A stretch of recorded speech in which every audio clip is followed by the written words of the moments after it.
हमारे so called society की सच्चाई आज मैं आपको बताती हूँ।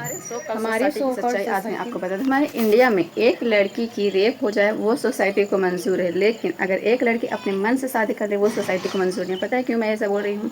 हमारे यहाँ 12 साल की एक बच्ची थी, स्कूल से घर जाती थी आती थी, कुछ दरिंदों ने एक दो दरिंदों ने नहीं, पूरे 32 दरिंदों ने उसके साथ 15 से 20 दिनों तक इतनी बड़ी हैवानियत की, इतनी ज़्यादा हैवानियत की सारी हदें पार कर दी। और अभी उन लोगों को सज़ा हुई है या नहीं हुई मुझे नहीं मालूम, लेकिन मुझे ये जब पता चला तो रूह काँप उठी है। ये है हमारी इंडियन सोसाइटी की सच्चाई। So called society. ऐसा भी क्या समाज, ऐसा भी क्या कानून जो एक लड़के की इज्जत की हिफाजत नहीं करता, वो पूरा देश की हिफाजत कैसे करेगा? लानत है ऐसे सरकार पे, ऐसे देश के नागरिकों पे लानत है। छी।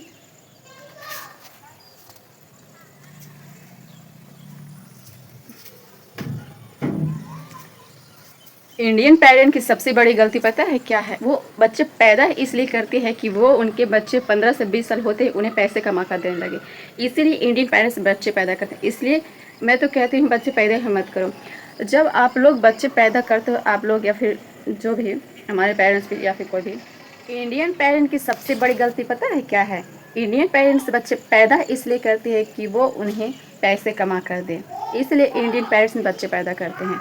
और अमेरिकन या फिर जापान के लोग पैसे पैदा करते हैं, लेकिन वो उन्हें इंडिपेंडेंट बना देते हैं। 10 से 12 साल के होते हुए वो खुद अपने खर्चे, अपने जो भी जिम्मेदारियां वो समझ जाते हैं। लेकिन हमारे यहाँ के पेरेंट्स बच्चे पैदा करते हैं, वो सीधे कहते हैं कि जाओ पैसे कमा कर मुझे दो, और शादी होने के बाद भी कहते हैं कि पैसे मुझे ही दो। अरे, जब आप पढ़ाई करवाते हो बच्चे को तो उस टाइम पैसे आता है ना, उस टाइम में से अगर आप 1 या 2% भी अपने लिए बचा कर रखो तो बुढ़ापे का सहारा, बच्चे बने ना बने, पैसा ज़रूर बनेगा। और आजकल के बच्चे अपने माँ बाप की जिम्मेदारी उठाने से कतराते, इसीलिए तो माँ बाप को वृद्धा आश्रम में छोड़ते। इसलिए बच्चों पर जितना इन्वेस्ट करते उसका आधा % भी अगर आप अपने पर इन्वेस्ट करें, अपने लिए बचा कर रखें, तो बुढ़ापे में बच्चे से ज़्यादा आपको पैसे कमाएंगे। और बच्चों को अपनी मर्ज़ी से ज़िंदगी जीने दो ना, क्यों उनके पीछे बोझ बने पड़े हो? अपनी अपनी जिम्मेदारियाँ वो समझ गए हैं तो उन्हें समझने दो, अपनी बोझ उन पर मत डालो, ठीक है ना? इसलिए हमारे यहाँ के पेरेंट्स कहते हैं कि बच्चा शादी होने के बाद बदल गया। वो बदल नहीं गया, जिम्मेदारियाँ हो जाती है। वो अपने परिवार की जिम्मेदारी उठाए, अपनी जिम्मेदारी उठाए। आप लोग भी तो यही करते हो ना। इसलिए बच्चों को अपने पैरों पर खड़ा होने के बाद उनकी जिम्मेदारियाँ उनको साइड कर दो, जिम्मेदारियाँ लेकर, और अपनी जिम्मेदारी आप खुद समझें, तभी आप खुश रहोगे। वरना बच्चों को कहोगे कि मुझे पैसे कमा कर दे, ये तो आज के ज़माना में नहीं होने वाला है। बनो या ना बनो, एक बार बेशरम ज़रूर बनना। बेशरम बन के देखो ज़िंदगी कितनी हसीन लगती है। तो बाय बाय। हे एवरीवन, ज़िंदगी में कुछ बनो या ना बनो, ज़िंदगी में एक बार बेशरम बन के देखो ज़रूर। हे एवरीवन, जिंदगी में कुछ बनो या ना बनो, एक बार बेशरम जरूर बनना। के जीवन का वो श्रृंगार है जिसके बिना परिवार और समाज उन्हें इज्जत और सम्मान की नज़र से नहीं देखता। एक लड़का को जब तक पैसे नहीं कमाता तब तक उसे कोई भी इज्जत नहीं देता है। सहमत है तो लाइक करें और एक प्यारा सा कमेंट करके ज़रूर जाइएगा। एक बार हारने से अच्छा है कि उस काम को करने के लिए पूरी जी जान से मेहनत की जाए और सफलता को हासिल कर लिया जाए। बैठने से सफलता नहीं मिलती है। अपने जीवन में कुछ बनो या ना बनो, एक बार बेशरम बन के ज़रूर देखना। बेशरम बन के देखो, तुम्हारी ज़िंदगी कितनी ज़्यादा हसीन लगती है। और लोगों की परवाह करना छोड़ो, तुम्हारा जो दिल करता है वही करो। तो मिलते हैं नेक्स्ट वीडियो में, तब तक के लिए बाय बाय।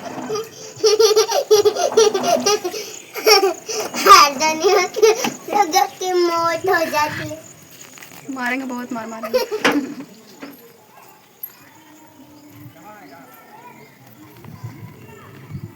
सोचती थी कि असल में गांव के लोगों को गवार क्यों कहा जाता है, लेकिन अब मुझे धीरे धीरे समझ में आता है कि असल वजह गवार कहने की पता है क्या है? गांव के लोगों को न ढंग से बोलना आता है, न ढंग से चलना आता है, ना हर चीज़ में कोई भी लेवल में कोई भी कॉन्फिडेंस नहीं होता है। मैं अभी मतलब शहर में जाती हूँ या फिर कहीं भी जाती हूँ तो मुझे ऐसा फील होता है कि सच में इसीलिए कहते हैं कि गाँव के लोग गवार होते हैं, क्योंकि हर एक चीज़ में शहरों के लोगों के मुकाबले में हमें ना ढंग से चलने का होता है तमीज़, ना ढंग से बोलने का होता है, ना कपड़े पहनने का सेंस होता है। तो इसीलिए अभी मैं भी तो गांव की हूँ, बिहार की एक छोटे से गांव से बिलोंग करती हूँ। और मुझे भी फीलिंग आ रही है कि असल वजह थी गांव के लोगों को गवार कहने की कि उन्हें ढंग से बोलना तक नहीं आता है, और जो उनकी सोच होती है, मानसिकता होती है, वो असल में गँवारों वाली ही होती है। इसीलिए गाँव के लोगों को गँवार कहा जाता है। अभी मेरी सोच थोड़ी थोड़ी ऊपर हो रही है, क्योंकि अभी दुनिया को मुझे देखना है, समझना है। इस वजह से गांव के लोग कुएं के मेढक रहना चाहते हैं और मुझे समंदर की मछली बनना है। तो मेरी सोच थोड़ी ऊपर उठ रही है। तो उस मुकाबले में अभी लग रहा है कि गांव के लोगों को सोच इतनी नीच होती है, इतनी नीच होती है कि ना खुद आगे बढ़ते हैं, ना आपके सामने आगे बढ़ रहा उसे बढ़ने देते हैं। इसीलिए तो गांव के लोगों को गँवार कहा जाता है ना। इनके जीवन में कोई एम होता है, बस खाना हगना, इसके अलावा और कोई भी काम नहीं होता। खाओ, हगो और सो जाओ, इसके अलावा और भी कोई भी बड़ा उद्देश्य नहीं होता है। तो असल मकसद, असल एम अब मुझे भी समझ में आ गया है कि गांव के लोग इतना पीछे और इतने गरीब क्यों रहते हैं। खाने को 2 वक्त की रोटी नहीं है, लेकिन कहते हैं इज्जत बहुत कमाते हैं। पैंट के अंदर कच्छा पहनने का पैसा नहीं होता, और फिर कहते हैं कि इज्जत हमने बहुत कमाया है। अरे घंटा इज्जत कमाया है तो 2 वक्त की रोटी तक नहीं जुटा सकते। असल वजह है गांव के लोगों की मानसिकता बहुत नीच होती है। सब चीज़ से बच जाओ, लेकिन कुछ भी कर लो, लेकिन गांव के लोगों की मानसिकता से बचो। जितना हो सके गांव के लोगों की मानसिकता से बचो।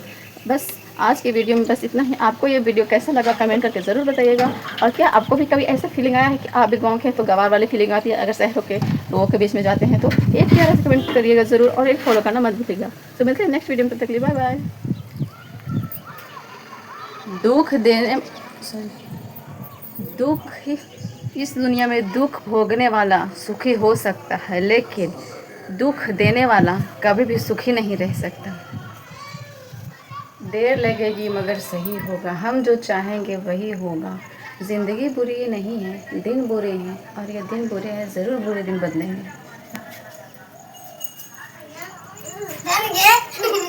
समय इंसान को सफल नहीं बनाता, समय का सही इस्तेमाल इंसान को सफल बनाता है।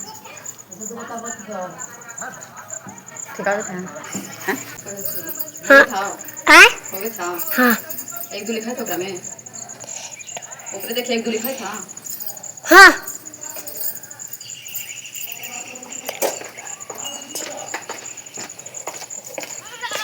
ठीक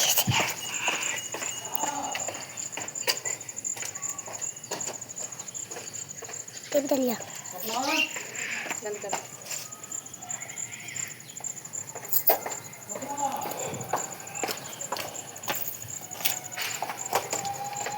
गाइस, गुड मॉर्निंग। और अभी मॉर्निंग का टाइम हो रहा है। मैं वॉक करके आ चुकी हूँ, मैं फ्रेश हो चुकी हूँ, मैंने नहा धोवा लिया है। और देख सकते हैं सुबह का मौसम है, अभी 6 बज रहे हैं। हर तरफ चिड़ियों की चहचहाने की आवाज़ आपको सुनाई दे रही होगी।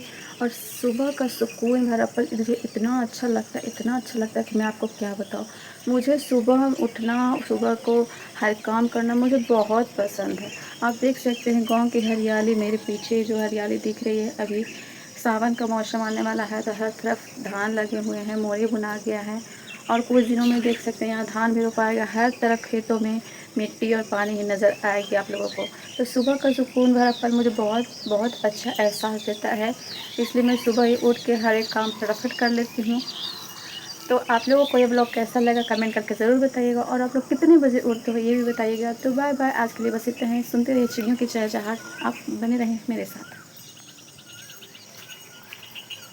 हे एवरीवन, आजकल मेरी बातों से बहुत लोगों को गुस्सा आ रहा है, लेकिन मैं क्या करूँ यार, मुझे जीने पर लोग मजबूर कर देते हैं, मुझे गुस्सा दिला देते हैं। इसलिए मुझसे मेरी बातें कुछ ऐसे निकल जाती हैं जो बहुत लोगों को गुस्सा दिला देती है। सॉरी इसके लिए, मैं ऐसी नहीं हूँ, मैं बहुत ही नॉर्मल सी लड़की हूँ। और मुझे लोगों को प्यार से बात करना पसंद है, और जो लोग मुझसे प्यार से बात करते हैं उनके लिए मैं अपना दिल खोल के रख देती हूँ। तो कुछ लोग ऐसे टॉक्सिक लोग हैं मेरे आसपास, मेरी बातें उनके लिए है, ये बातें हर किसी के लिए नहीं होती हैं। तो आप सबसे मेरी एक सॉरी, मैंने जितने भी बातें बोली हैं, और प्लीज़ मुझे माफ़ करिएगा। तो स्वाभिमान नहीं कहता है कि ज़मीर का सौदा करे। आज वक्त बुरा है तो झेल लेंगे, लेकिन झुकेंगे नहीं।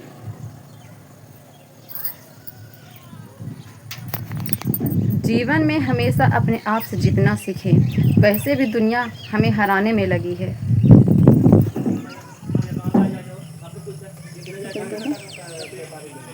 हेलो गाइस, मैं वीडियो बना रही हूँ। Welcome to blog. आज के लिए बाय। हेलो गाइस, मैं वीडियो बना रही हूँ। वेलकम तू बोल दो आज के लिए bye bye. Sonam Wangchuk sir, अभी इन्हें कौन नहीं जानता। 18 से 19 दिनों से अभी अन्न का एक दाना भी नहीं डाले हैं और वो हंगर स्ट्राइक पे जंतर मंतर पर हैं। लेकिन अभी कुछ लोग तो समर्थन में आए हैं, लेकिन कुछ लोग अभी, बहुत से लोग अभी समर्थन में नहीं आए हैं। वो चाहे तो घर में बैठकर आराम कर रहे होते, लेकिन वो उन्होंने ऐसा नहीं किया। उन्होंने अपने हेल्थ के बारे में ना सोचकर हमारे देश के एजुकेशन सिस्टम को सुधारने के बारे में सोचा है। और हमारे देश की जनता तो अंधी हो चुकी है पूरी तरह से, हम लोग भी अंधे हो चुके हैं, लगता है किसी को दिखाई ही नहीं दे रहा। गवर्नमेंट भी पूरी तरह से अंधी हो चुकी है। इतने दिनों से 18 से 19 दिनों तक हंगर स्ट्राइक करना आसान बात नहीं है। इन दिनों में इनकी तबीयत बहुत ज़्यादा गिर चुकी है, बहुत ज़्यादा वजन भी कम हो चुके हैं, लेकिन हमारे गवर्नमेंट की कानों में एक जू तक नहीं रेंग रही है। तो 20 तारीख को हंगर प्रोटेस्ट होने वाला है जंतर मंतर पर। अगर आप लोगों के नज़दीक में है तो आप लोग ज़रूर जाइएगा। हम तो बिहार से, हमें बहुत दूर पड़ जाता है, इस वजह से हम तो नहीं जा पाएंगे, लेकिन जिसको अगर जाने की इच्छा हो तो वो 20 तारीख को जंतर मंतर पर जा सकते हैं। अभी समर्थन नहीं किए तो बाद में लेजेंड लिख कर स्टोरी लगाने से कोई फ़ायदा नहीं होगा। समर्थन करना है तो अभी करो। आप सबसे बस यही विनती है, और क्या ही कहूँ, हमारी एजुकेशन सिस्टम इतनी गिर चुकी है कि देखिए, एजुकेशन सिस्टम की जब पेपर लीक होती है, जब नीट एग्ज़ाम के पेपर लीक होते हैं, तो बहुत से बच्चों की आत्महत्या किए।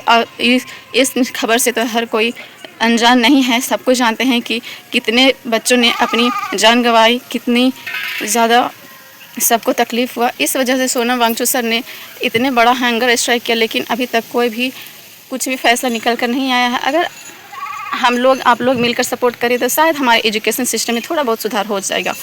तो आप सबसे यही विनती है कि सपोर्ट करिए, और सोनम वांगचुक सर जी को इस हंगर स्ट्राइक में हम सबकी सपोर्ट की बहुत ज़्यादा ज़रूरत है। जवानी बर्बाद करने के बाद एक बुजुर्ग ने क्या लिखा है, ज़रा गौर से सुनिएगा। मैं तुम्हारा वही भविष्य हूँ जो इसके बारे में तुम कल्पना करते हो, जिसके बारे में सोचते हो कि भविष्य में क्या होगा। अगर अभी कुछ ना कमा कर रखे तो बुढ़ापे में दर्द सहने के लिए तैयार रहना। बच्चों पर भरोसा बिल्कुल मत करना कि बच्चे तुम्हें कमा कर देंगे और तुम अपने खर्चे निकालोगे। आजकल के बच्चे वैसे नहीं हैं। ये है बुजुर्गों की सच्चाई। और आज जब कर्म ही काले हो तो क्या करेगी रुद्राक्ष की माला? क्या इसके बारे में आप थोड़ा सा विचार कर सकते हैं? आप पाप करके बैठे हैं और बोले कि राम राम करने से मेरे पाप धुल जाएंगे, तो ऐसा कभी नहीं होगा। पाप की सज़ा तो आपको भोगनी ही पड़ेगी।